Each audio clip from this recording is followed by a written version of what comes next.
Have you ever watched a powerful man collapse right in front of you? I have. And what made me shiver wasn't the 22-year sentence, but the moment his face was blown up on the courthouse security screen, so large it swallowed the entire wall. A businessman who once stood at art galas, raising his glass like a king, now appeared with swollen eyes, sweat-matted hair, and the red text under his feet. Detainee, tampering, abuse. The hall packed with people held its breath in a silence, the kind that feels like a funeral, the kind that says, this is the last time you will ever see yourself on top. And in the instant that white light exposed his real face, I realized something many people spend their entire lives refusing to believe. The truth doesn't need an announcement. It only needs a chance to shine directly on the one who thought he was untouchable. If you've ever been pushed into the dark, ever been silenced by people who flaunt their power, stay with me. This isn't just a story about justice. It's proof that light can kill every kind of lie. If any part of that touches you, even a little, leave me a note or tell me what city you're in, so I know there are still people like you who believe in straightforwardness.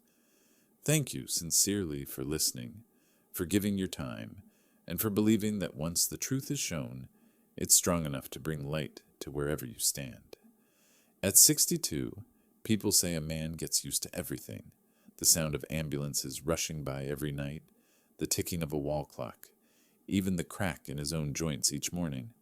But there is one sound I never got used to: a phone ringing in the depths of the night.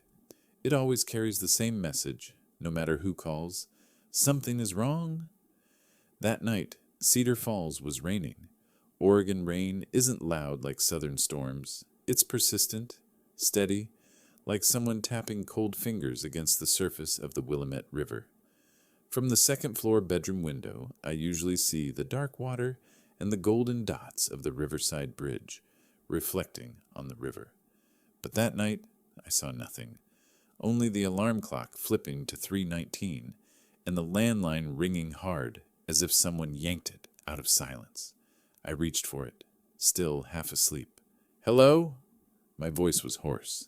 The other end was silent for half a half second long enough to make my heart tighten. Then a trembling voice broke out. "Grandpa, it's me, Miles." Just those two words, Grandpa, spoken with the way they were swallowed between shaky breaths, snapped me fully awake. I sat up, the blanket falling to my feet. "Miles? What happened? Where are you?"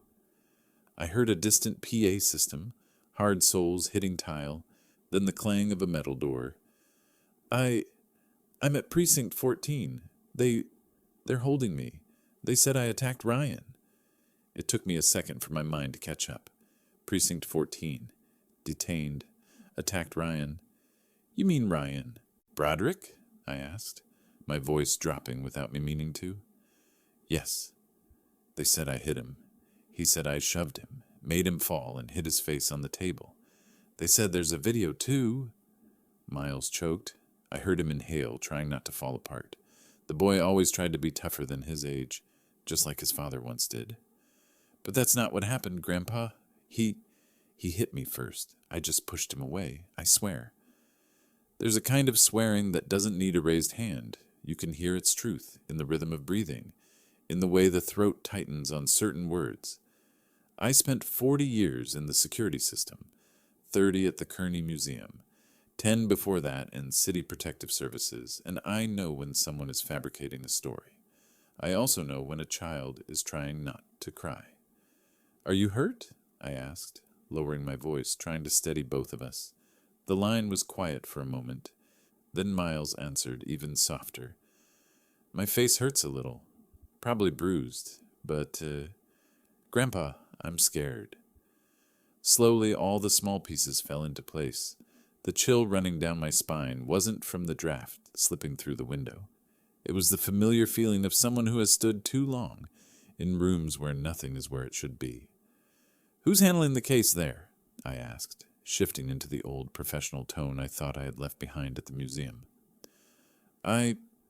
I heard the officers say someone named Captain Madsen. I don't know him. But He and Ryan seemed to know each other. They were laughing, talking like friends. They don't believe me. They called me an ungrateful kid. That sentence stabbed straight into a memory I never wanted to revisit.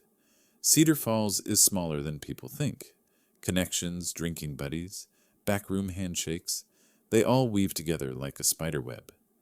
Ryan Broderick isn't just my daughter-in-law's new husband.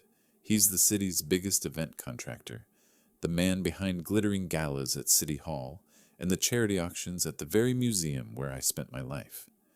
I had seen him drunk in the Roman gallery, clutching a glass of red wine, whispering things he shouldn't say to the servers, and I had once stepped forward, placed my hand on his arm, and said loud enough for the nearby council members to hear, "Mr. Broderick, this is an artifact preservation area, not a bar. If you spill one more drop of wine on that Italian stone floor, the cleaning bill will go straight to your office, along with a violation report." He glanced down at his glass of wine, then looked up at me the way someone looks at a man who belongs on the outside edge. His smile carried that particular arrogance of people who think money puts them above the law. He stepped closer, the smell of wine brushing my face at the same time as the venom in his words. "Mr. Grant, in this tiny town the size of a palm, people rely on me to open wallets, open budgets, open sponsorship doors, and you're just an old man guarding a display case, aren't you?" He glanced at my badge and let out a thin laugh. "Artifact security? Sounds like a job for retirees who need a place to spend their last few years. If I wanted to, I could call the museum director and have you lose that key before tonight ends." The warm gala lights reflected across his face, carving that contemptuous smile even deeper. I stayed still, standing straight, looking him directly in the eyes, something he wasn't used to. And I answered slowly, softly but loud enough for the people nearby to turn their heads. "You're mistaken, Broderick. I don't protect display cases. I protect the things that will outlast your money, long after it's burned through." A guest behind us frowned, someone lowered their glass. "And Ryan?" The smile on his face twisted in half a second, the kind of smile worn by a man who cannot stand being humiliated by someone he assumes is beneath him. I thought I was only protecting the floor, the statue, and the museum's dignity. I never imagined that one day the thing I'd have to protect would be my grandson, with half his face bruised because of a man like him. "Listen to me carefully, Miles," I said, trying to keep my voice steady. "Don't say anything else to anyone. Not to the police, not to Ryan. Do you understand? You have the right to remain silent. They read it to you, didn't they?" "Yes, they did, but No but. Remember this. Don't sign anything. Don't answer anything else until I get there. I'm getting dressed and coming right now. You're not alone, do you hear me?" A trembling breath came through. "Yes. Please come fast, Grandpa." "I'll come as fast as I can." I set the receiver down, but my hand stayed clenched around it, as if letting go would make the call disappear like a dream. In the wardrobe mirror, an old man with graying hair and half-sleeping eyes stared back at me, but there was something different in that reflection. I was no longer the man who guarded stone statues. I had just reclaimed a role I thought my life had long abandoned, the person who stands between a child and the evil wearing the face of family.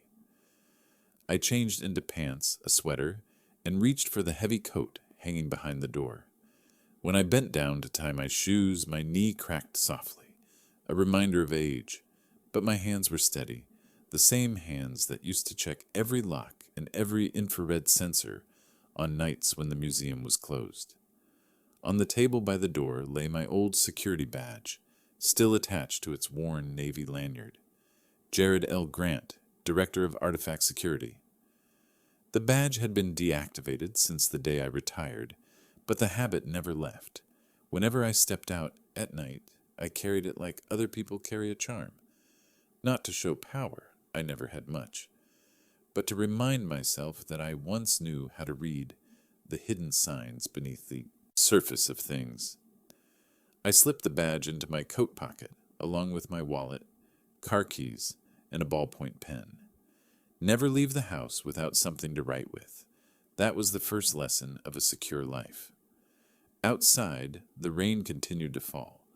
The road down to downtown Cedar Falls was empty, lit only by the quiet amber glow reflecting off the wet pavement and brick sidewalks. As I drove across the bridge, I glanced to the right. The Willamette River was ink black, its ripples trembling under the high lamps. From here, I could see the lit dome of the Kearney Museum in the distance, like a white ship anchored quietly in the night. Precinct 14 lay in the opposite direction, a cold block of concrete cutting across Maple Street, its narrow windows always squinting at the town, like a gatekeeper who never sleeps, yet never feels warm enough for anyone to willingly step inside. I turned off the radio.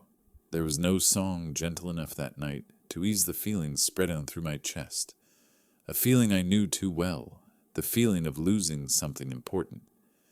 In my mind, I saw Miles again as the 5-year-old boy running through the Egyptian wing of the museum, his tiny feet tapping on the marble floor, creating echoes so clear that even the ancient statues seemed to listen.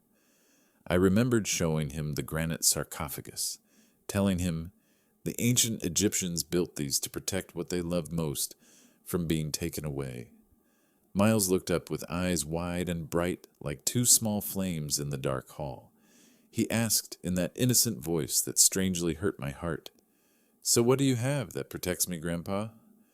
I had laughed and patted his head then, thinking it was a childish question. But now, as I watched Precinct 14 grow larger in the distance, I wished I had answered differently. Because tonight, I understood a truth I once overlooked. No stone coffin is strong enough, no ancient wall thick enough to protect a child from the cruelty of adults, except the hands of those who still love him. The pale green neon sign, Cedar Falls Police, Precinct 14, appeared ahead, blurred in the rain. I pulled into the visitor lot, listening to the wipers sweep steadily across the windshield, like a slow metronome. Inside, cold white light spilled out from the reception area. I looked at my watch, 3:37 a.m., 18 minutes from the call to me standing here. Enough time for this system to decide the future of a 16-year-old boy, if I let it act alone. I opened the car door. Cold air and the smell of rain rushed in. Pulling up my collar, I walked quickly across the parking lot, my shoes splashing through thin puddles. Each step echoed like metal tapping tile floors in the museum after hours. The glass doors of the precinct opened with a dry click. Inside, the lobby was empty except for a night shift clerk behind the counter, her eyes fixed on a screen. A distant PA announcement drifted from the hallway. A tired male voice reading a name, followed by the rattle of a lock. My hand drifted to my coat pocket, feeling the hard edge of the old badge. It no longer carried any legal authority, but something else remained. My memory of men like Ryan Broderick, of the way they laughed, the way they talked, and the way they believed they would never pay a price. "Hello, how can I help you?" the clerk asked, looking up, her voice flat. I met her eyes and spoke slowly. "My name is Jared Grant. My grandson, Miles Grant, was brought here a little while ago. I'm here to ensure that from this moment on, every line in your report reflects the truth." Somewhere deeper inside the building, I heard a dragging footstep and a heavy metal door slam shut. I didn't need to see it to know. Miles was somewhere behind those walls. And had I arrived an hour later, the story might already be written differently. I wasn't going to let that happen. At 62, some memories don't live in the mind, but under the skin. Just a flash of cold white light, the smell of stale coffee, or the clang of a metal door is enough to bring them back as if they never left. When I stood in the lobby of Precinct 14 that night, watching the neon glare spill across the gray tile, the old memories surged so fast I had to clench my fist just to keep my breath steady. Not memories of an artifact theft or those late museum shifts at Kearney, but the memory of the day Helen, my daughter-in-law, remarried Ryan Broderick. It was a June afternoon 5 years ago. Oregon sunlight lay across the yard behind St. Adelaide like a strip of gold cloth. Helen wore a simple white dress, soft like the breath of someone who had survived too much loss. Her smile that day wasn't pure joy. It was the smile of a woman trying to stay upright after life hit her over and over again. David's death, my son, 6 months of grueling ICU, medical bills no one wants to say out loud, and the fear of loneliness in a house full of empty spaces. I helped as much as I could, but the salary of a museum security director could never cover what insurance refused to pay. And at the moment Helen was at her weakest, Ryan appeared. He arrived like a savior, paid more than $42,000 of hospital debt, moved the two of them into a new house in Riverbend, said the kinds of things any widowed woman could easily give in to. You don't have to worry anymore. Let me handle it. I saw the fragility in Helen's eyes, but back then I wanted to believe she had found something to lean on. I was wrong. That day, Miles stood beside his mother. He wore a white shirt, a blue tie, David's favorite color. The boy didn't smile. The way he looked at Ryan held something I only understood years later. The instinctive suspicion of a child who sees what adults overlook. But at the time, I just placed my hand on his shoulder and said, "It's okay." A sentence I wish I had never said. Through the years, during late-night museum hallway checks, I often remembered Miles running through the Egyptian wing, his shoes striking the marble floor like a heartbeat, echoing through a room full of stone statues. I had taken the last photo of the three of us in room 3D, Egyptian wing. David standing between two guardian statues, one arm around Miles's shoulder, and me behind them with my hand on the safety railing as if trying to hold both of them in place. That photo sits in my wallet now, its edges worn. I pulled it out under the washed-out precinct lighting. A family once whole, now two people standing at the edge of the truth.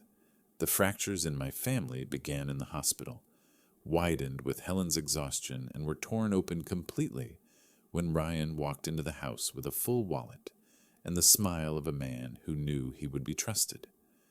And tonight, those fractures shattered entirely with Miles somewhere behind a steel door, half his face bruised by a man who should have protected him.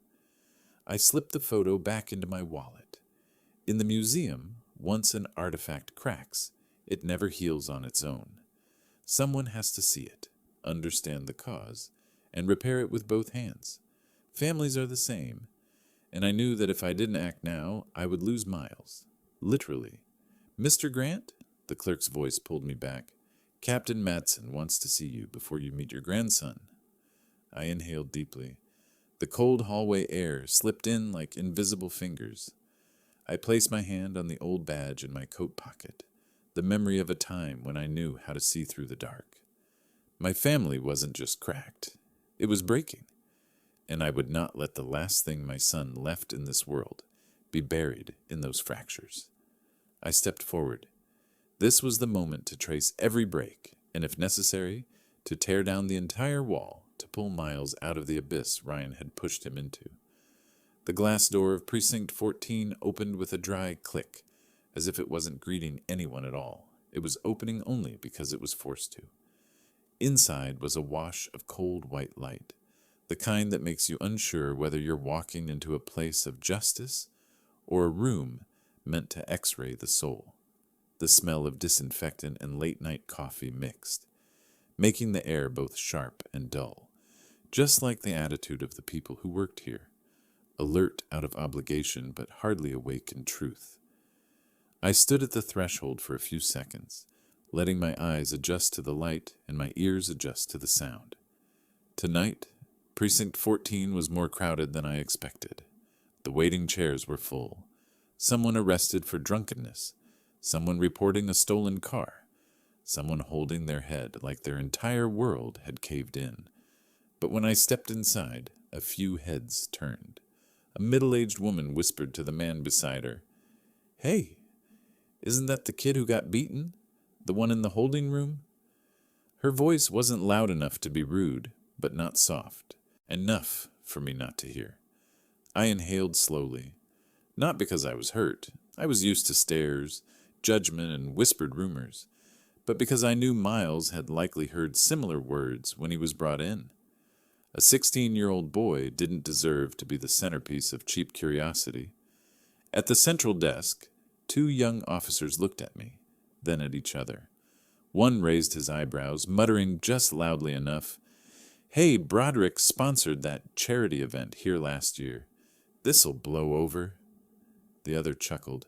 "Yeah, he's tight with the captain too. That kid's done." The sentence hit me like a dull blade. Not sharp, but painfully persistent. I walked to the counter and tapped it lightly. The night clerk from earlier motioned for me to wait, then pointed toward the metal door on the right. "Mr. Grant, Captain Madsen is waiting for you in interview room number 2. Interview room number 2. I had walked into more rooms like that than I could count in 30 years of museum security. The locations changed, but the feeling never did. Thin air, walls too clean, and a chair too hard for anyone to feel calm. Captain Victor Madsen appeared from the far hallway, where the light cast his shadow long across the tile like a slash. He wore a navy shirt, a tie slightly crooked to the left, a sign of a long shift, or of a man accustomed to relying on authority instead of precision. He extended his hand, his smile thin as chalk dust. "Mr. Grant, I'm Captain Madsen. Thank you for coming so quickly." I shook his hand. His palm was cold, but his eyes were colder. "Get to the point," I said. He gestured for me to follow him into the interview room. On the table was a laptop with a video window already open. I saw the first thumbnail, a dim hallway, a wooden table, the shadow of a figure moving past. Madsen turned the laptop toward me. "We have a video. Ryan Broderick states that your grandson attacked him in their living room. This footage is from a wall-mounted camera." I pointed at the small line of text below. "Created 22/17, modified 0014. It flickered on the screen like a stain no one bothered to wipe. "Why was the video modified at 0014? I asked, my voice flattening. 1 beat, 2 beats. Then Madsen answered softly, "The system might autosave when exporting the file." I stared straight into his eyes without blinking. "No civilian camera system alters metadata on its own. The file was tampered with." His smile thinned further. "Mr. Grant, I understand you want to protect your grandson, but this video, I want to see all of it," I cut in. He shrugged and pressed play. The footage began with Ryan standing in the living room, holding a glass of wine, saying something the camera didn't catch. Miles entered the frame, standing a few steps away. They seemed to be arguing. Ryan moved toward him, made some motion with his hand, and then suddenly the video skipped. I looked at the lower corner. Jump, 11 seconds. Not a technical glitch. Never a technical glitch. And I said exactly that. "Where are the missing 11 seconds?" I asked. Madsen folded his arms, leaning back. "I don't control civilian cameras, Mr. Grant. We received it like this." He didn't know I had processed hundreds of hours of footage, analyzed thousands of image data samples. I saw what he was hiding, or being forced to hide. I repeated each word like a stone. "Where are the 11 seconds?" Madsen didn't answer. He hit stop, then closed the laptop slightly, as if to end the discussion. Then he smiled. A polite smile with contempt tucked neatly behind authority. "Mr. Grant, Ryan Broderick is highly respected in the community. He sponsored our precinct's charity event last year. Your grandson, well, the video clearly shows aggressive behavior." I replied in a voice low and sharp as the edge of an ancient Egyptian shard. "If you want to protect Ryan, just say it. But don't use the law as a shield." His breath caught, like I had struck a nerve. "You're insulting me, Mr. Grant." I narrowed my eyes. "No, I'm describing exactly what you're doing." Suddenly a voice from outside the door called out, "Is that the case with the kid who got hit? His grandpa's here?" Another officer laughed. Better hope they don't stick him in with the drunks. Humiliation level 1. Cheap, casual, and cruel. And I had seen enough. I want to see Miles, I said, my voice no longer soft. Madsen waved a hand dismissively. Just wait in the lobby. We'll call you when appropriate. I stood. No, I'll stand. I want everyone here to see Miles is not abandoned. Madsen frowned. You're making this difficult. I'm simply doing what an adult is supposed to do, I replied. When I stepped out of the interview room, the lobby turned to look again. Some curious, some pitying, some judgmental. I placed my hand on the reception desk, speaking to the clerk in a calm but unmistakable tone. When you decide to release Miles to me, remember this. I stood here from start to finish, and I saw everything. The clerk swallowed and looked away. A young officer shifted uncomfortably, adjusting his belt. Madsen closed the interview room door, looking at me like an obstacle. I didn't care. I stood there, an old man in a rain-soaked coat, like the one stone refusing to be swept away by the filthy current, trying to drag my grandson under. And I knew this was only the first door I would have to break. Miles was sitting on the edge of the stainless steel bench, his hands placed between his knees as if he was afraid they would start shaking if he let them go. The harsh white tube light washed over his face, revealing every bruise, swollen patches already turning a deep purple, like stray ink stains dropped onto a page.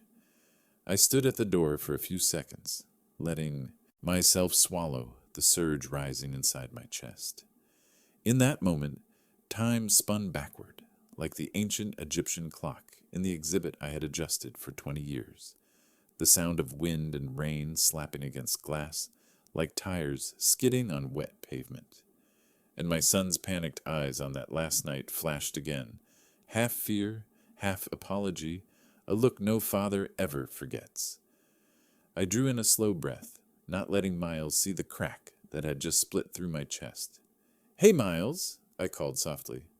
The boy looked up immediately, not with the reflex of someone expecting rescue, but with the reflex of someone used to being called only to be scolded.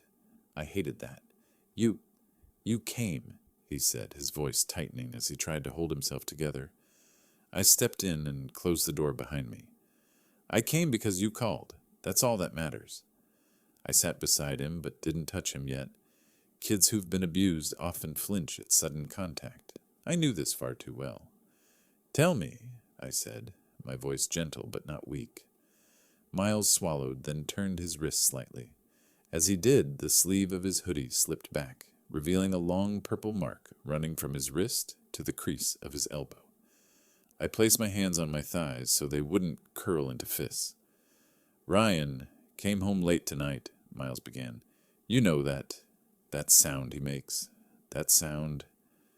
The way he slams the table with that familiar thud," I finished. Miles nodded very slightly. "Yeah, that voice. When he starts using that voice, I know nothing good is coming." I asked slowly, "What did he say tonight?" "He said I was disrespectful, said I went through his wallet, but I didn't. I didn't even go near the table." Miles's voice fractured. "When I said that, he changed his tone. Lower. The tone he uses right before he gets really mad." I knew that tone. I had heard it for years at the museum whenever Ryan wanted to shift blame onto someone else. A smooth, polished sound like a blade sharpened to a mirror. "Then what happened?" I asked. Miles turned his face away. This 16-year-old kid, who on any normal day would be annoyed just to be called the wrong name, was now trying to hide tears like they were something shameful. He grabbed my shirt and shoved me into the edge of the cabinet by the fireplace. It made my head spin, and I just pushed him away, that's all. I didn't hit him. I didn't. Miles looked at me, his eyes bloodshot. "Grandpa, I'm not lying." Those 3 words, a child forced to say he isn't lying, just to be believed that he is hurt. I had heard those exact words before, from those exact eyes, except they belonged to Miles's father, my son, on that snowy night when he had stepped out of the tow truck after his skid accident. No, I would not endure this story twice. I stood up, opened the holding room door, and called out loudly, "Officer, I need EMS here now to document and examine the injuries." A young officer raised an eyebrow. "Mr. Grant, for cases like this, usually waiting until morning. Tonight," I cut in, "document it now. According to the ORS and EMS DV protocol, I want the injuries recorded at the correct time. You do not want Captain Madsen questioned by the DA over delayed medical care?" His eyes widened. I might no longer work in official security, but decades in a city museum had taught me Oregon's medical codes by heart. Yes, I'll call right away." As he left, Miles whispered, "They're going to hate you. Ryan really liked it around here." I turned back to him, meeting his eyes. "That's not my concern. My concern is protecting my grandson." He lowered his head, his shoulders dropping as if he had finally put down a weight he'd been carrying in his chest. I sat beside him again. We didn't speak for a few seconds. Then I placed my hand over his. This time, he didn't pull away. "From now on, there are only 2 rules," I said slowly, letting each word fall like stones on the museum's entrance path. 1, you do not go through this alone. 2, you do not have to prove you're innocent inside your own home. Miles bit his lip, then murmured, "You believe me?" "Since the day you ran through the Egyptian room," I said, "and since the first time I saw this look of someone pushed onto a slick runway with nowhere to land. Your father had that look before the accident. I won't let that happen again." Miles didn't cry, but his breath trembled, like a child finally letting go into the right hands. A knock sounded at the door. "EMS is here," the young officer said. I stood. "Document everything: time, injury location, color description, pain level, and don't write resisted arrest on that report." I turned to Miles. "Tell the truth, every detail. I'll be right here." Miles nodded. When the medical team entered, I leaned against the wall, my hand gripping the old museum badge in my pocket. I swore on every scratch on that worn lanyard. If this system wanted to bury Miles under Ryan's lies, I would peel it apart layer by layer, from the video pixels to every line of every report. My son did not lie, and I would prove it. The hallway of Precinct 14 always had its own smell. The smell of old paperwork, overheated tube lights, dampness from the storage room in the back, and a cold draft skimming along the concrete floor, as if this building had never welcomed anyone who walked in.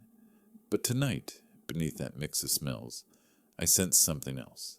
The scent of a lie being dragged out of the dark, layer by layer. Then the solid rubber thud of someone's shoes echoed from the far end of the hall. Low, steady, firm, nothing like the hurried or showy footsteps of the officers here. The fluorescent light hit a long black coat, straight and unwrinkled.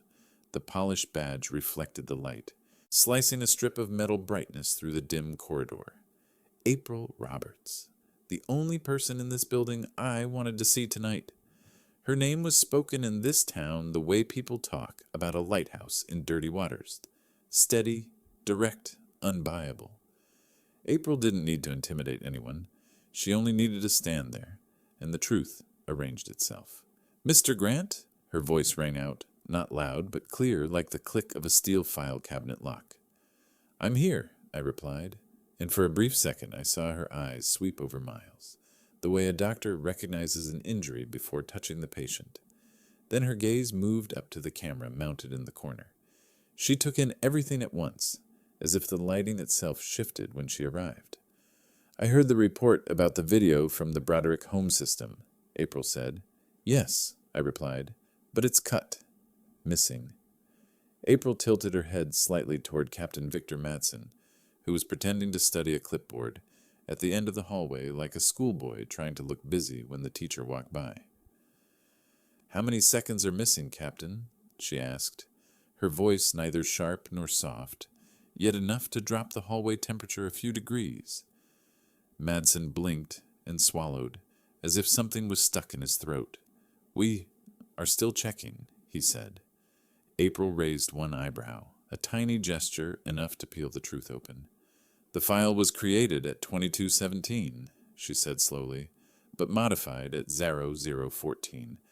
And if I'm right, the last 11 seconds are gone. No one spoke. The air thickened like gel. April didn't need to see the video. She only needed to listen to how Matson spoke. Liars leave gaps longer than necessary. She turned to me. I'll pull the original from Smart Hub Cloud.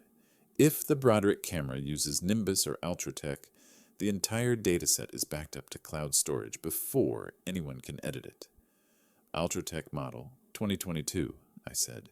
April nodded, slow, certain. Then we'll have what he didn't want anyone to see.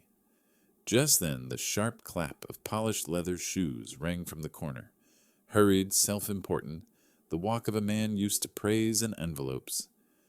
Ryan Broderick appeared, white shirt, unbuttoned at the top, crooked tie, holding an ice pack like he had survived some personal tragedy.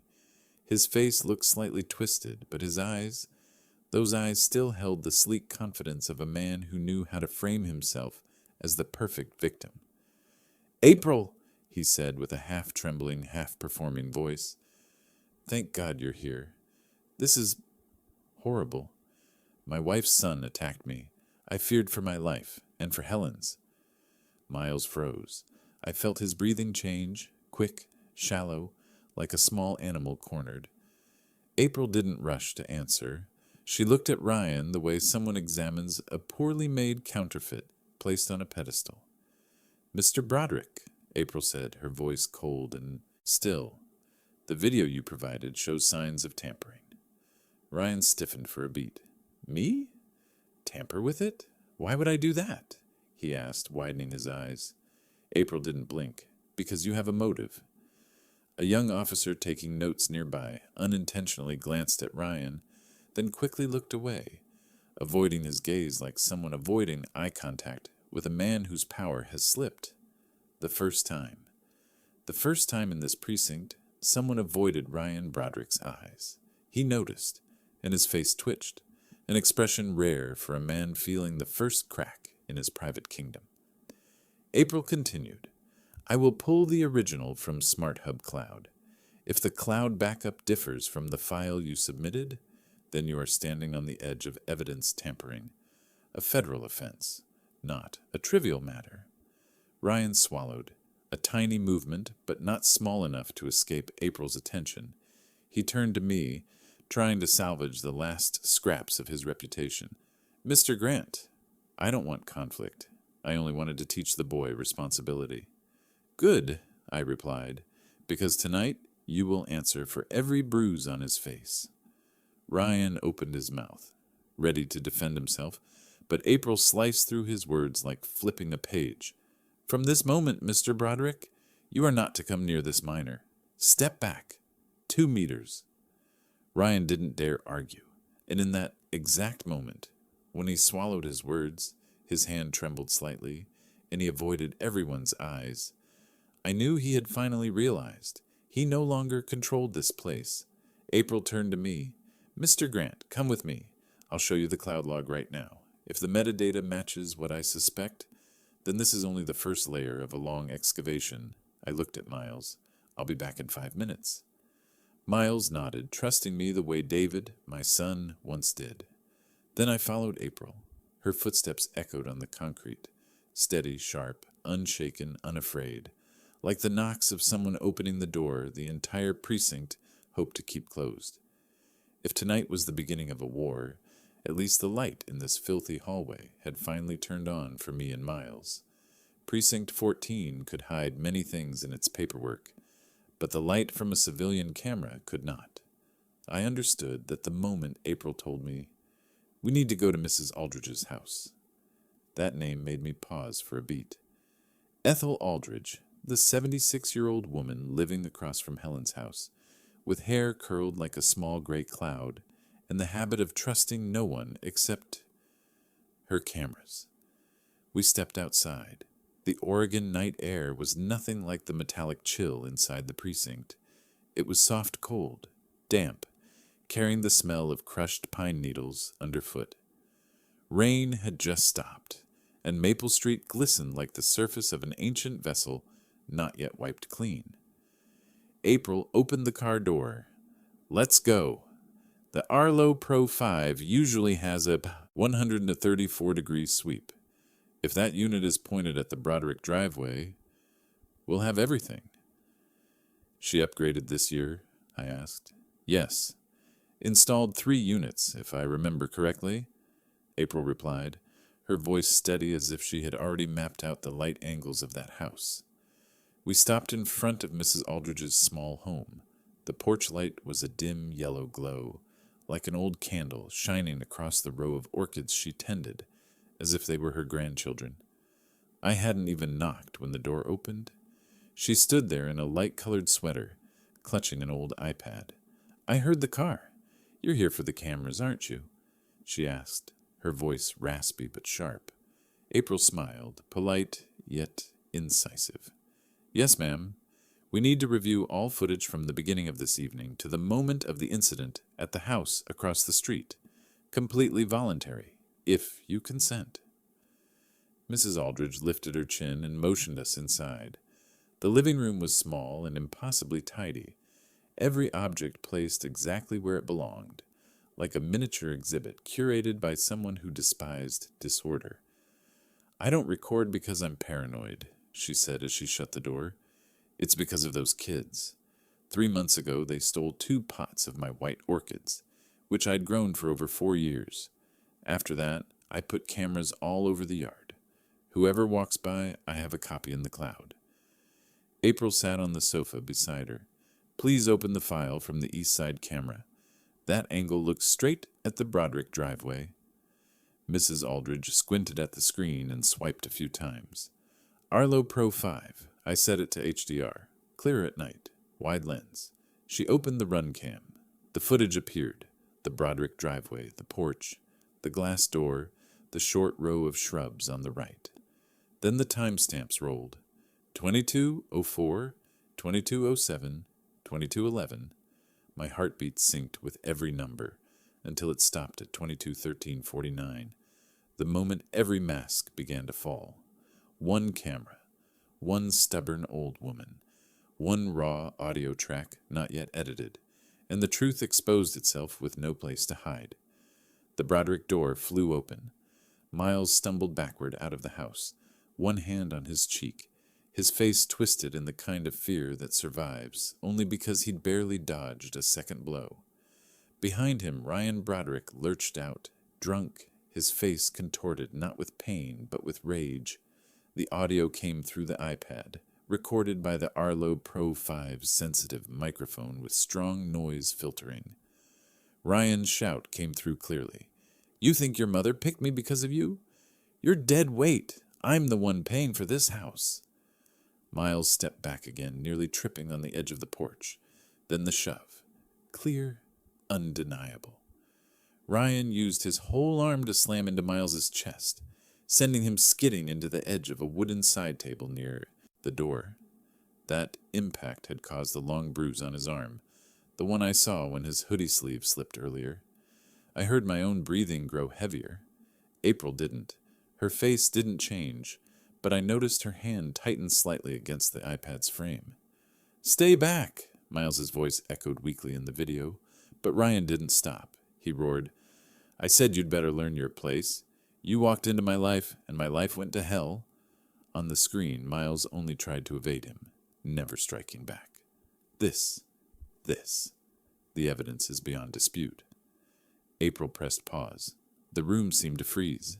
Mrs. Aldridge whispered, "I knew it. Something was off with that man. I saw him yelling at that Helen girl all the time. Nobody believed me." April turned to her, her voice pure legal protocol. "Mrs. Aldridge, do you voluntarily consent to provide the original video, including cloud file and metadata, to the investigation?" She didn't hesitate even 1 second. "If it protects that boy, yes. Take everything." April nodded. "I'll extract the root copy from Arlo Cloud. The data is legally valid because you are the owner and the sensor is within your property line." I inhaled deeply, very deeply. After decades in museum security, I had seen artifacts buried, stone pedestals hidden, hieroglyphs smeared. But the truth only needed one fracture to spill out. And tonight, the truth was shining because an old woman hated kids stealing her orchids. April backed up the file onto the precinct's encrypted USB. I stood and watched, silent, not interfering, as if watching someone stitch shut the torn seams of Miles's life. When everything was done, April rose and turned to me. "Mr. Grant, this is not just evidence. This is the knockout blow to Ryan's statement." I nodded, my eyes fixed on the iPad. "April," I said quietly, "tonight, you just saved Miles." She shrugged slightly, cold but honest. "No, your grandson saved himself. I just turned on the light so we could see the stain." Behind her, the iPad remained frozen on the frame of Ryan shoving Miles, a snapshot sealing every lie he was about to face. We left Mrs. Aldridge's house. The Oregon night was wrapped in a thin mist, the streetlights reflecting off the wet road like the glow on ancient vessels displayed in the Egyptian wing. But this time, there was no helplessness. I knew exactly what I had: one camera, one witness, one audio track, and a truth sharp enough to tear through every lie. I closed the car door and looked at April. "Now what?" She started the engine. "Now, we go back to the precinct and light up that filthy hallway." And I understood. Tonight, the fight no longer leaned Ryan's way. The crack in his mask had widened. One more push, and his whole face would fall off. We had barely returned to Precinct 14 when the atmosphere had already shifted. The first-floor hallway, usually smelling of cold coffee, old paperwork, and the exhaustion of a night shift, now carried something else: the thick tension of eyes waiting for something about to happen. April stood beside me, holding the USB that contained the root copy from Arlo Cloud. "Get ready," she said. "It won't be quiet in a minute." She was right. The main door swung open, cold wind rushing in along with the firm footsteps of District Attorney Clarence Rowe, known for three things: refusing envelopes, fearing no confrontation, and the fact that when he appeared at a precinct past midnight, it always meant someone was about to pay a real price. He entered as if surveying a compromised scene, his gaze sweeping across the officers, silencing the hallway for a beat. "Captain Madsen," he said, his voice not loud but sharp enough to straighten every spine. "You and I need to talk. Right now." Madsen froze. The posture of a man used to controlling everything inside this precinct vanished instantly. April handed the USB to Rowe. Original copy from Smart Hub Cloud. Broderick's file was altered. Rowe nodded slightly, as if something he already suspected had just been confirmed again. Then he turned to the desk officer. "Turn on the internal camera system. I want everything recorded." The red hallway camera light blinked on, cold, clinical, like a miniature courtroom eye staring down at everyone. "Captain," Rowe said, voice low but hard as stone, "you accepted an altered video, removed key information, and presented it as intact evidence. What do you have to say?" Madsen stammered. I only used the file Broderick sent. I didn't know—" Rowe raised a hand, cutting him off. "Your name has been added to an irregular conduct report. Once Internal Affairs reviews the cloud copy, they will determine where you failed, and how badly." A young officer beside me murmured under his breath, "He's done for. Captain's finished." Rowe extended his hand toward Madsen. "Your badge and weapon. Here." The metallic click of the badge hitting his shirt button rang out dry and sharp, like a period falling exactly where it should. A few officers exchanged glances. None of them had ever seen this happen in the middle of a hallway, under a camera glowing bright red. When Madsen lowered his head and followed Officer Ramirez away, his posture resembled a man whose darkest corner had just been dragged into the light. Just then, Ryan Broderick appeared at the far end of the hallway. He stopped when he saw Rowe at the center and Madsen being escorted away, then saw me, standing in a place he never imagined I would be. Rowe looked straight at him. "Mr. Broderick, tonight we are detaining you for questioning, regarding false statements and attempts to conceal the assault of a minor. The DA will make official charging decisions in the morning. If you violate the no contact directive, the charges will double. Ryan lowered his head, trying to slip past, but a man waiting to give a statement suddenly stood up and shouted clearly, "A grown man hitting a kid? Aren't you ashamed, Broderick?" The hallway fell silent before rippling with murmurs, several looks of disgust, Ryan turning pale, recoiling as if slapped in front of a crowd. For the first time, he was no longer the welcome man of this precinct. Roe turned to April. "Release the boy." April led me to the holding area. Miles sat curled up, eyes swollen, arms wrapped around his knees. When the officer unlocked the door and said, "You're free to go, Miles," he looked up. His eyes trembled, then softened in relief. A female officer nearby clapped lightly, followed by a few others. The claps were small, but in this heavy precinct, they sounded like late winter warmth. Miles stepped out, looked at me, and smiled for the first time all night. April walked ahead, and we followed. Rose still stood there, like a landmark of justice placed exactly where it needed to be. "Mr. Grant," he said, "the fight isn't over, but tonight we pulled the right man to the bottom." I rested my hand on Miles's shoulder. Tonight was the first step. Tomorrow, it's truth's turn. Miles nodded silent, but I could hear both the weight and the rising strength behind it. And in that damp concrete hallway, I knew. From this moment on, the balance had shifted. When Miles and I got home, the rain had just stopped. Dew clung to the wooden porch roof like trembling glass beads reflecting the faint yellow lights of Cedar Falls. I had just finished making 2 cups of hot cocoa when the familiar engine roared outside. Ryan Broderick's white SUV stopped abruptly as if someone had yanked the brakes. Miles stood close to me, his shoulders tightening on instinct, the kind only children raised in fear develop. I placed my hand on his shoulder. "I'm here." The car door slammed. Ryan stepped out, wrinkled shirt, loose tie, whiskey still on his breath. He looked around, noticed the eyes of a few neighbors peeking from behind their curtains. Cedar Falls was always a town that knew others' business before they knew their own. He waved it off. "Jared, we need to talk, privately."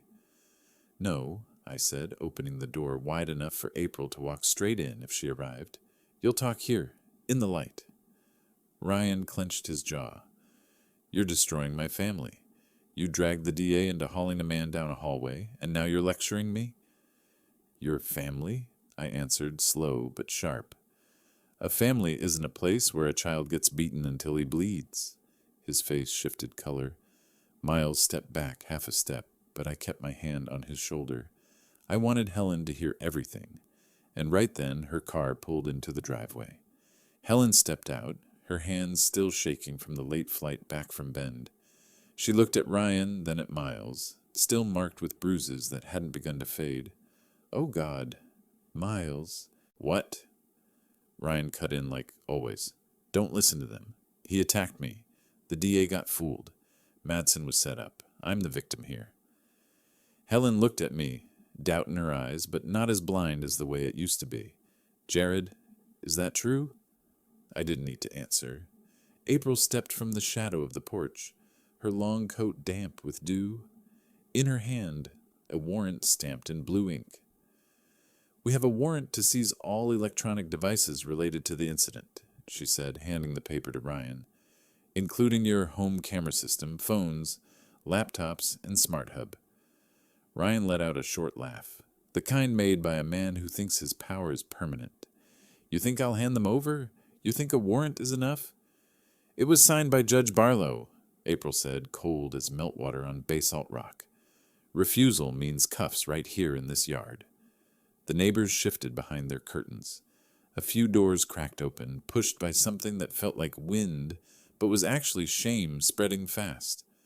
Ryan heard it. His cheek twitched. I stayed silent, letting the silence do its work. I saw Helen look at Ryan, not with love, not with anger, but with something more painful, the realization she had loved the wrong person and trusted the wrong hands. "Ryan," Helen said, voice small but very clear. Why was our camera timestamp changed? Why is the file missing a segment? And why is my son like this? Ryan turned toward me, trying to pin it all on me to salvage what was collapsing. You did this. You used that little cop. Her name is April. And she didn't do anything, I cut in. You did. And now the evidence speaks for you. April stepped forward, nodding at an officer near the curb, someone who had followed her from the precinct. Broderick, surrender your devices. Ryan looked around, seeing the silhouettes behind windows, the whispers not quiet enough. This was the thing he couldn't endure, being seen losing control. A man who lived off reputation forced into collapse under the town's gaze. He threw his keys and phone onto the wooden porch table, the metal hitting hard and sharp. Fine, take it, he said, but the voice was no longer that of a powerful man. April signed the report and turned to me. Tonight, he's prohibited from coming within 500 feet of you two. Helen and Miles will stay at your house. Helen didn't protest. There was nothing left to defend. As the officer carried the sealed evidence bags to the car, Ryan turned away, his breath catching when the neighbor's eyes hit him like headlights cornering a trapped animal. A door across the street slammed shut, loud enough to say for all of Cedar Falls that they saw him, and they would not forget. He climbed into his SUV, slamming the door too hard. The headlights flashed across his pale face. The car pulled away from my yard without a word from anyone. Only Miles, Helen, and I heard the engine fade into the night, a cold sound from a man who had just lost what he tried to hold on to through violence and lies. Helen turned to me. Jared, how long have I been wrong? I placed my hand on her shoulder. Wrong doesn't matter. What matters is you saw it tonight. Miles stepped forward and hugged his mother, and for the first time that long night, neither of them was shaking anymore. I had just put Miles to sleep on the sofa when my phone vibrated. A nameless message, only a few words. Bring the kid, or she dies. My pupils tightened. The silence inside the wooden house felt like someone had sliced it open with a sharp blade. Helen had been escorted by 2 officers from my home to the temporary apartment at Riverview Court. That was the procedure. That was what April required. But procedures never accounted for the shadows behind every small-town corner. April called right after the text. Her voice was steady, but electricity snapped beneath each word. Jared, we just lost radio contact with Helen's escort car. The unit reports being blocked at Scenic Depot. Scenic Depot, the town's old warehouse zone, right next to the abandoned rail tracks, where winter winds from the Willamette River blew sheets of rust onto the concrete floor. I knew that place. I also knew who once had a key. Ryan Broderick. He had funded that warehouse during his failed art startup project, and still kept an old generation security card for the building. He was desperate enough, reckless enough, and now unhinged enough to return there. My phone vibrated again. This time it wasn't a text. It was a call. When I answered, the first thing I heard wasn't his voice, but ragged, dry breathing mixed with wind slamming through some open space. It sounded like someone who had lost every support that used to keep him upright. Jared, his voice cracked, stripped of the arrogance of a man once invited to Gallus. You know what I have, right? You know who I've got inside Scenic Depot? I answered, Where is Helen? A silence of a few seconds, as long as a wire tightening around a throat. Then his voice grated out. Come alone. Bring the kid. I'm saying this once. He hung up, leaving only his fractured breathing and the screech of rail metal, as if Scenic Depot itself were swallowing its own air. Miles stepped out of the living room doorway before I could pocket the phone. His face carried the kind of understanding no child should ever have to carry. It's Ryan, right? He asked. He has Mom. Miles, you need to stay here. No, he cut in, voice shaking but determined. I'm not running anymore. If Mom is there, I'm going.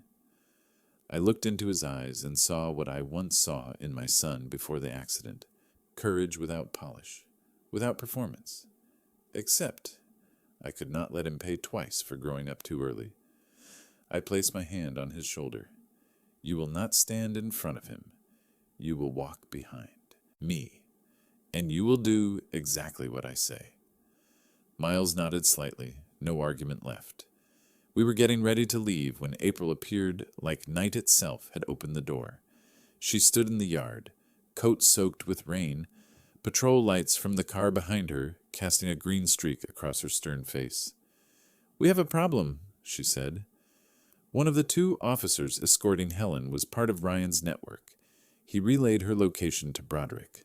Then Ryan knocked him out cold. I said nothing. I didn't have to. April understood. "Jared, listen to me. Scenic Depot has 4 doors, 2 second-floor access points, and 1 steel staircase. It's dark, freezing, and the echo makes it hard to pinpoint anyone. If you go in, I go in. He'll notice and snap." April clenched her teeth. "I'll put a sniper at long distance. No shots. Only eyes." "No," I shook my head. "He wants me. And Miles. I'm not letting the 2 of you walk in alone," April replied, voice low but hard as the depot's steel railing. "I'll come in 3 minutes after you, whether you want it or not." Then she handed me a tiny radio. "Channel 3, don't speak. Just keep the mic open." On the way to Scenic Depot, the wind from the Willamette River blew in cold bursts like needle pins, stabbing through my collar. Each streetlight passed by like a marker on a road no one wanted to take. When the depot appeared, a dark concrete block, moss-covered metal door slightly ajar, Miles gripped my hand tight. We stepped inside to the sound of wind slicing through the door gap, like warnings from old ghosts trapped in the walls. A voice rose from the darkness. "Jared." Not the voice of a man with power. It was the voice of someone clinging to the last illusion he had left. "I've been waiting for you. And the kid." Miles squeezed my hand even tighter. I heard something else. That kind of desperation was the most dangerous weapon Ryan Broderick had ever wielded, and it was also the one that would destroy him. The Scenic Depot warehouse was so dark I thought my eyes had aged. 10 years in just a few steps. The only light came from the gap in the old tin roof, casting dim white strips onto the cement floor, like the bones of some long-dead creature. Miles stood behind me, his hand gripping the back of my coat, hard enough to show he was shaking, but not hard enough to run. He wasn't running anymore. I would never let him run alone again. "Jared!" Ryan's voice came from the far corner. Not the voice of a man with power, but like a guitar string stretched too tight and warped out of tune. Helen was tied in the middle of the floor, her mouth sealed with tape, her hair wet with rain and warehouse dust. One of the 2 officers who escorted her lay unconscious by the wall, dried blood forming a long streak. Miles choked out, "Mom!" I raised my hand, signaling him to stay silent. A man pushed to the bottom no longer has logic, only the instinct to drag others down with him.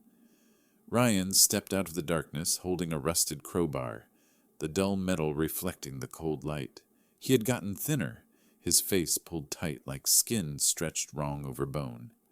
"You actually came," he said. "Brought the kid, too." I moved fully in front of Miles. "Let Helen go. No one leaves, unless you want the whole town to see exactly how desperate you've become." Ryan laughed, a hoarse sound from someone who had lost what he held onto his entire life. "Me, desperate?" He stepped forward, lifting the crowbar to my head level. "Lost a $2.3 million contract. Lost my council seat. Lost face in front of the DA. Lost my entire social life. All because of this kid and your mouth." Miles gripped the back of my coat. I stepped half a foot back to shield him. That was when Ryan roared. "I will take my life back at any cost." He lunged. I twisted, pushing Miles aside. The crowbar sliced through the air and scraped across my shoulder, leaving the sensation of someone smashing a heavy hammer into the soft flesh below the bone. Pain spread fast and hot, like fire poured into my veins, dropping me to one knee. Miles screamed, "Grandpa!" his voice cracking, raw and terrified so badly it echoed through the empty warehouse like a cave that could feel pain. The flashlight from the radio on my belt fell, rolled once, flashed, then went still. Its beam swept across my shoulder, making the blood seeping out glow like warm amber resin under flame, that red density any father would understand in one heartbeat. And in that pause, between pain, cold, and the clang of metal hitting the floor, my son appeared in my mind so vividly it felt like I could reach out and touch him. The boy running down the museum hall years ago, his little feet tapping the stone floor, holding up his model Egyptian boat, laughing until his eyes curved. That memory flared bright and sharp, stabbing into me like a blade of memory. The last time I saw him alive. It was in rain, headlights, and a wet road I've never been able to erase from my head. That helplessness, the feeling of watching the child you love most leave the world in a moment you could not save, was exactly what told me, right now, that no child behind me would ever face that ending again. Ryan lifted the crowbar a second time, swinging straight at Miles. Miles screamed, rushing out of hiding to shield me, but before the metal touched either of us, "Police! Drop it!" White light ripped through the roof door. A steel door was kicked open, dust rising like frost. April charged in first, followed by 4 SWAT officers, guns raised in control stance, not shooting. "Broderick, drop the weapon! On your knees!" Ryan spun, the crowbar still pointed at me and Miles, his hands shaking so hard the metal tip rattled with each breath. No one takes my life," he shouted, his voice shattering like falling glass. April yelled, "One more step and you're on the floor! Kneel!" SWAT spread out, moving like shadows. Helen cried behind the tape, her eyes begging. I tried to get halfway up, my free hand covering Miles. Ryan looked around, surrounded, exposed, ripped from the fake throne he had lived on for years, and maybe for the first time, he understood he had no power left to cling to. The crowbar fell from his hand. The metal clanged loud and cold, like the gravestone of his reputation. SWAT rushed him, pinned him down. The cuffs snapped around his wrist with a crisp click. When they hauled him up, he screamed, "I have connections! I have people behind me! You can't—" April leaned in, her face inches from his. "All of them have already been arrested." Ryan froze, his eyes bulging as he realized the network he had relied on for 10 years had collapsed like a domino tower. April turned to me. "Jared, can you hear me?" I nodded, though. My body trembled. Miles held me from the left, his tears landing hot on my hand. Helen was freed, running to hold Miles, then me. The 3 of us sat on the cold warehouse floor as blood from my shoulder dripped, each drop mixing with the old concrete like a quiet reminder. Truth may come soaked in blood, but it never dies. April raised her radio. "Victim secure. Suspect contained. EMT is now." And as SWAT dragged Ryan away, his footsteps scraping across the warehouse floor, were not the steps of a man being arrested, but the sound of a false empire being extinguished at its root. A few months after the night at Scenic Depot, Lincoln Court was packed from very early in the morning. When I walked in with Miles and Helen, the white light from the tall glass windows above shone down like a kind of inspection light, cold and honest enough that no one could hide anything beneath it. The front row was full of reporters, and the back was scattered with Cedar Falls residents, who came partly out of curiosity, partly because they wanted to see how a man who once strutted around town, bragging about his influence, would crumble when standing before real justice. The moment Ryan stepped into the security check area, the metal detector let out a long beep, and the security camera screen above zoomed in on his full frame. A red caption ran across the bottom. "Detainee, Ryan Broderick, tampering abuse case." A wave of murmurs spread across the lobby. A woman exclaimed loudly enough for everyone to hear, "My God, it's really him. He once forced me to sign a fraudulent contract and laughed like a king. Camera flashes went off from afar, reflecting Ryan's pale face across the glass panels behind him, as if the courthouse was exposing him from every angle. His shoulder twitched and he tried to turn his face away, but the light followed him like a sentence no one could escape. I saw his lips tremble, not from cold, from loss. In the third row, a woman suddenly stood up. I recognized her, an old victim in a case Ryan had once been internally investigated for before it was buried. She raised a hand to her mouth and burst into tears in front of the entire courtroom. "Finally!" she choked. "Finally, he has to stand here." The room stirred slightly. Ryan glanced at her, his eyes brushing against a past he tried to bury. Then he immediately lowered his head, as if someone had struck him hard in the neck. I looked at Miles beside me. He held my hand tightly, but for the first time his eyes were not afraid. They were bright with a sense of rightness. Judge Miller entered, his gavel striking the desk with a sharp sound that sliced through all excess noise. He opened the files, placed his glasses on the bridge of his nose, and then looked straight down at the two defendants. In the case of the state of Oregon versus Ryan Broderick and Victor Madsen, his voice was deep, steady to the point each word dropped like stone. After reviewing all evidence, victim statements, DA Rowe's reports, recovered digital material, and the SmartHub cloud logs confirmed to be unalterable, the court issues the following. The courtroom fell silent. I could hear Miles's heartbeat against my arm. For defendant Ryan Broderick, charges include unlawful restraint, assault of a minor, use of force causing injury, obstruction of investigation, alteration of digital evidence, witness intimidation, and abuse of power. Judge Miller tightened his grip on the file. The court sentences 22 years in prison with no parole consideration for the first 14 years. A "my God" escaped from the corner of the room. Some people clapped softly, others only watched, but their eyes were enough to kill what remained of Ryan's pride. He couldn't stand on his own and had to lean on an officer's shoulder. His eyes were wide as if he didn't understand a single line of the sentence just read, but he understood. He understood that his life, the polished exterior, the fake glamour, had just been dismantled like the skeleton of Scenic Depot itself. Judge Miller moved to the second file.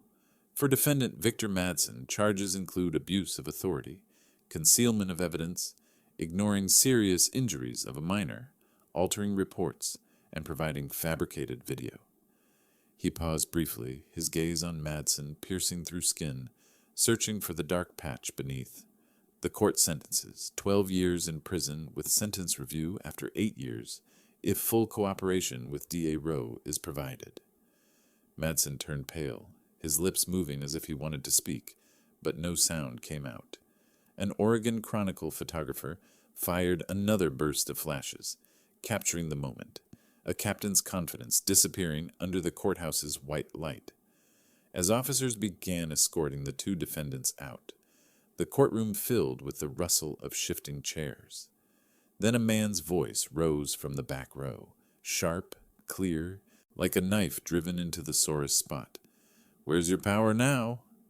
Many turned. Others nodded, as if that sentence was what they wanted to hold on to most from the entire trial. Ryan stiffened as if someone had yanked him backward by the hair. He lowered his head deeper, his shoulders curling, his lips trembling in tiny spasms. Not the image of a successful businessman, art sponsor, or well-connected man. Only a man stripped bare before justice, before a community he thought would never turn against him. As officers led him down the aisle, flashes continued exploding like a storm of light. Every burst was a slap to the past he tried to build with counterfeit power. Miles watched, his breathing unsteady. I placed a hand on his shoulder. "You okay?" He nodded. "Yes." A small pause. Do you think he understands what he caused?" I replied. "People like him only understand when they're forced to stand under the light." I turned back, looking at the courtroom slowly emptying. Helen stood beside me, her eyes wet but steady. Ryan's old victim was still wiping tears, but this time they weren't tears of fear. They were tears of release. And I understood. Today's collapse wasn't just the fall of Ryan Broderick. It was the rise of everyone he had ever pushed down. 3 months after the Lincoln trial, I stood in the auditorium of the Oregon Justice Academy, where more than 400 officers, prosecutors, legal technicians, and law students gathered to hear the year-end report on cases that had influenced procedural reform. On stage, a wall-sized LED screen displayed a white line of text, simple but sharp as a blade. Digital Integrity Protocol. Case reference. Grant. I never thought my name, a museum archivist, a man who only knew how to preserve old things, would one day be used as a standard for the state's judicial system. From the back rows came murmurs when the next slide appeared. The mugshots of Ryan Broderick and Captain Victor Madsen, cold gray background, swollen eyes, greasy hair, faces wilted like rotten fruit, stripped of their glossy facade. The entire hall fell silent for several seconds, silent enough to hear the projector click. That silence was not pity. It felt like a funeral for the honor of 2 men who once believed they were untouchable. Beside me, a young officer bowed his head and whispered to his colleague, He'll only be a case study in training now. No one contradicted him. No one defended them. No one mourned. D.A. Clarence Rowe stepped to the podium, adjusted the microphone, and clicked through to a series of technical charts. He explained why the Ryan case had become one of the model cases adopted statewide in the training curriculum. How the Smart Hub Cloud system stored logs that could not be altered. How metadata distorted when someone tried to erase 11 seconds of video. How the Arlo Pro 5 camera from Mrs. Aldridge's house became the key evidence. And how one seemingly small report from April Roberts exposed an entire corruption network. This, Rose said, his voice slow and firm, is why we created the Locksley Protocol, the new standard for protecting the integrity of digital evidence. No captain, no businessman, no well-connected individual will ever be allowed to touch the truth again. The hall erupted in long applause. Not polite applause, but the heavy kind, the sound of recognition. I was invited to the podium.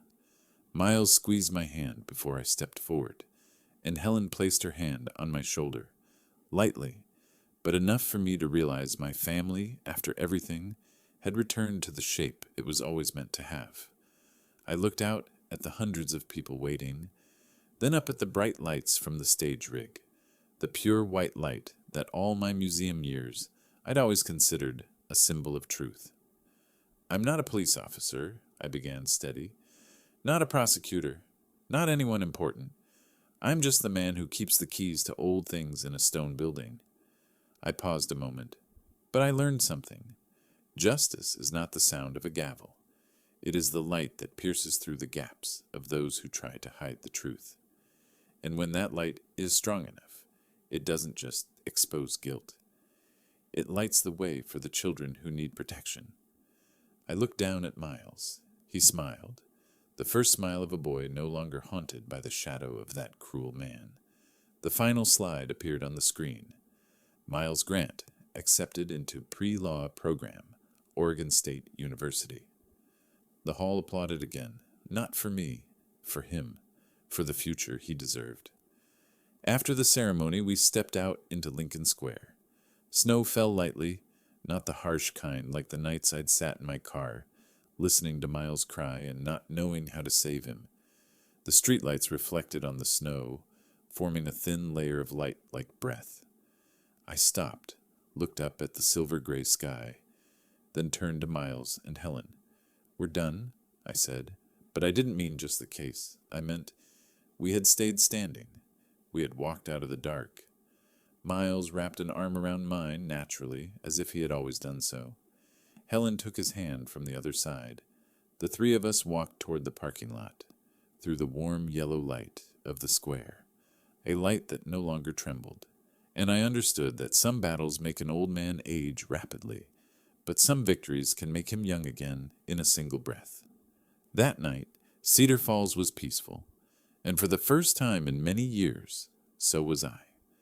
Thank you for staying with me until the very end of this story, through the cold, rainy nights of Cedar Falls, the bright white hallways of Lincoln Court, and the moments when justice seemed buried by the wealthy and powerful. If you've ever gone through your own kind of darkness, ever felt small against injustice, I hope our journey, mine, Miles's, and Helen's, gave you something to believe in, that the truth can be buried but never lost, that the light may arrive late, but it always arrives. If this story touched you, leave or tell me what city you're listening from, not to count interaction, but so I know that the light of justice, however small, is reaching someone out there. Thank you for staying, for listening, for believing that the right things are still worth telling fully and honestly.